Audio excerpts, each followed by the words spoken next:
ఇప్పటికీ నేను ఒక సలహా ఇస్తాను, కేఆర్ టీవీ ద్వారా ఒక సలహా ఇవ్వాలనుకుంటున్నాను క్రైస్తవ సమాజానికి. నా ప్రియ అన్నదమ్ములందరికీ చెప్తున్నాను ఏమిటంటే, చర్చెస్లో జరుగుతున్న ప్రతి ఆరాధనని లైవ్ ఇవ్వడం ద్వారా, అంటే ప్రతి మాట లైవ్లో పలకడం ద్వారా అనేక రకాల విపరీతాలు వస్తున్నాయి, అపార్థాలు అవుతున్నాయి. సంఘానికి చెప్పాల్సింది సంఘానికి చెప్తే సంఘం అర్థం చేసుకుని సమాజానికి చెప్తుంది.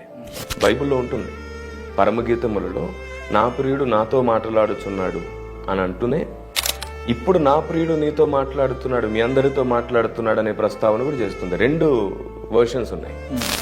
కాబట్టి దేవుడు సంఘంతో మాట్లాడేది ఉంది, సంఘం సమాజంతో మాట్లాడేది ఉంది. గురుకులాలు ఉండేవి. గురుకులాల్లో గురువు గారు అందరికీ అన్ని చెప్పేవాడు కాదు, అన్ని రకాలుగా పరీక్షించిన తర్వాత చెప్పేవాడు. ఎందుకు అంటే దానివల్ల లోక కళ్యాణం జరుగుతుంది, సమాజానికి మేలు జరుగుతుంది అని.